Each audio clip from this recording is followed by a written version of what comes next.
మోకాళ్ల నొప్పులు, gas, gut health వంటి సర్వ రోగాలకు నివారణి అరుణ యోగా ఆముదం. ఇప్పుడు మీరు పాట అద్భుతంగా పాడారు ఎప్పటిలాగానే.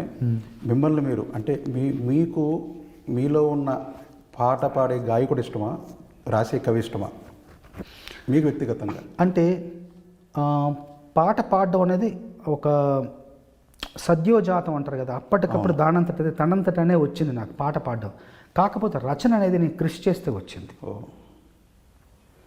కృషి చేసింది ఏది కూడా అది అది అది ఫలితాన్ని, మంచి ఫలితాన్ని ఇస్తుంది. నేను బాగా కృషి చేసి సాధన చేసి శ్రమించడం ద్వారా నాకు పాట రాయడం అనే ఒకటి అబ్బింది నాకు. పాట పాడడం ఊరికి అలా దానంతరం అదే వస్తుంది. కానీ మీరు నమ్మండి, ఏ పాట నేను ఇంతవరకు ఇన్ని వేల పాటలు రాశాను కదా, ఈ పాట దర్శకుడికి సంగీత దర్శకుడికి వినిపించడానికి ముందు ఒక్కొక్క పాట కనీసం 10 సార్లు పాడుకుంటాను. 3000 × 10 30,000 పాటలు నేను నా కోసం పాడుకున్నాను. ప్రతి పాట ఇప్పుడు రాశాను, కూర్చున్నాం, రాశాం, సందర్భం చెప్పారు, అన్నయ్య చనిపోతాడు, ఇంటికి పెద్ద, ఇల్లంతటినీ పోషిస్తాడు, నడిపిస్తాడు, ఊరంతటికి ఒక దారి చూపిస్తాడు అనుకున్న ఒక అన్న చనిపోయాడు.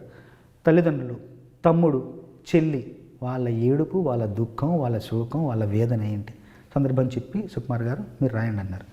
నేను అన్నాను, దేవి గారు అక్కడ కూర్చున్నారు, ఒక 4 వాక్యాలు రాశారు, రాసి ఇచ్చాను దేవి గారికి. ఇవ్వగానే బాగున్నాయి బోస్కర్, దీని ముందు ఏదైనా ఒక మాట పెట్టండి అంటే ఓరయ్యో ఓరయ్యో రాసుకోండి, అలాగే ఏడుస్తారు కదా అన్నాను. రాశాను, ఓకే, ఇప్పుడు దీనికి బాణీ చేస్తానన్నాడు. చెయ్యండి సార్ అన్నాడు. చేసిన తర్వాత బోస్కర్ రండి ఒకసారి ఇది వినండి అన్నాడు. విన్నాను. మీరు పాడండి, అక్కడ ఎవరు సింగర్ ఇంకెవరు లేరు, మైక్లో పాడించు, మీరు ఒకసారి పాడండి, ఇదే బాణీ మీరు పాడుతుంటే నేను వెనకాల నుంచి చేస్తాను, కీబోర్డ్ ప్లే చేస్తాను అంటే సరే పాడతాను అన్నాడు. ఊరయ్యో నాయ్యా, ఊరయ్యో నాయ్యా, ఈ చేతితోనే పాలు పట్టాను, ఈ చేతితోనే బువ్వ పెట్టాను, ఈ చేతితోనే తలకు పోసాను, ఈ చేతితోనే కాళ్ళు విసికాను, ఈ చేతితోనే పాడే మొయ్యాలా, ఈ చేతితోనే కొరివి పెట్టాలా, ఊరయ్యో నాయ్యా, ఊరయ్యో నాయ్యా అంటూ అక్కడ ఆ మైకులో అప్పుడు పాడాను. దుబాయ్లో పాడాను. ఇది అప్పటికప్పుడు దేవి గారి బాణికి నేను పాడాను.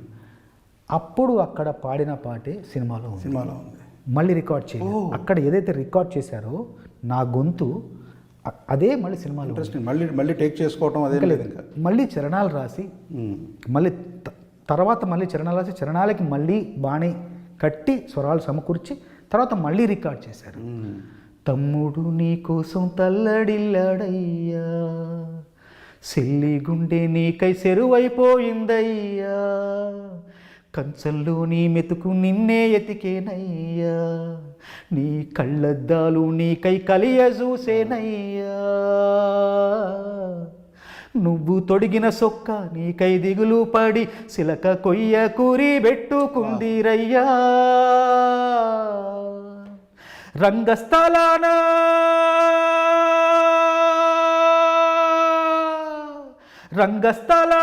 నీ పాత్ర ముగిసేనా, వల్ల కాట్లో శూన్య పాత్ర మొదలయ్యేనా, నీ నటనకు కన్నీటి సప్పట్లు కురిసేనా, నువ్వు వెళ్ళొత్తానంటూ చెప్పే ఉంటావురా, మా పాపపు సెవికది వినబడకుంటదిరా, ఊరయ్యో నాయ్యా, ఊరయ్యో నాయ్యా, ఈ చేతితోనే దిష్టి తీశాను, ఈ చేతితోనే ఎన్నో నివిరాను, ఈ చేతితోనే నడక నేర్పాను, ఈ చేతితోనే బడికి పంపాను, ఈ చేతితోనే కాటికి పంపాలా, ఈ చేతితోనే మంటల గలపాలా. ఇది వినగానే సుకుమార్ గారి అప్పుడు ఈ పాటకి సుకుమార్ గారు అంతా అయిపోయిన తర్వాత ఎందుకో ఇంకొక పాట చేద్దాం, సుకుమార్ గారు ఇంకొకటి ఏదైనా చేద్దామా, ఇంకోటి చేద్దాం రాద్దామా అని బోస్ గారు అని అనేవారు. లేదండి బాగుంటుంది అని నేను సుకుమార్ గారు, నేను దేవి గారు చెప్పేవాడు. పాట షూటింగ్ అప్పుడు ఏదో తమిళం పాట వేశారట. ఆహా, ఓకే. అందరికి ఏడుపు రావడం కోసం వేస్తే, ఆ పాట తమిళం పాట వేస్తే అసలు ఎవరికి ఏమీ చలనం లేదు, కదలిక లేదు. ఎందుకంటే షూటింగ్ అప్పుడు చెప్పారు సుకుమార్ గారు అని, బోస్ గారు పాడిన పాట ఉంది కదా, మనం ఏదో మళ్ళీ ఏదో మారుద్దాం అనుకుంటున్నాం కదా, ఎందుకు ఒకసారి అది పెట్టి చూద్దామని నా పాట పెట్టారు. ఓరయ్యో నా అయ్యో ఈ సేతితో అనగానే నా గొంతు కావచ్చు, ఆ భావం కావచ్చు, ఆ బాణీ కావచ్చు, అవన్నీ కుదిరే అనుభూతి, నేను పాడిన అనుభూతితో పాడిన విధానం కావచ్చు, అలా పల్లవి పెట్టగానే అందరిలో అప్రయత్నంగా కళ్ళు చెమ్మగిళ్ళు అందరూ అసలు ఇంకా దాంట్లోకి వెళ్ళిపోయారు, దుఃఖ సాగరంలోకి వెళ్ళిపోయారు. సుకుమార్ గారికి అమ్మో అని వెంటనే ఫోన్ చేశారు, బోస్ గారు నేను ఏదో తమిళం పాట పెడదాం అనుకున్నాను, ఏడిపిద్దాం, లేదు మీ పాటకే ఏడ్చారు, మనం దీన్నే పెట్టుకుందాం, చరణాలు మీరు మళ్ళీ అందంగా రాదురు కానీ.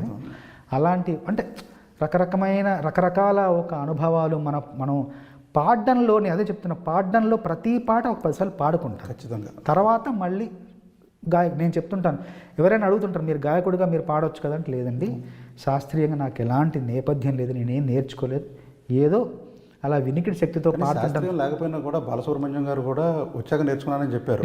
నేర్చుకున్నారు కానీ నాకు ఎందుకంటే నాకు పేరు తీసుకొచ్చింది, నాకు గౌరవాన్ని, గుర్తింపును, నాకంటూ ఒక స్థానాన్ని ఇచ్చింది రాయడమే కాబట్టి ఖచ్చితంగా దీంట్లోనే ముందుకెళ్ళాలని నేను నేర్చుకున్నాను. అప్పుడప్పుడు ఎవరైనా సరదాగా పాడమని అడిగితే నా గొంతుకు అది నప్పితే తప్పకుండా పాడతాను. అద్భుతం.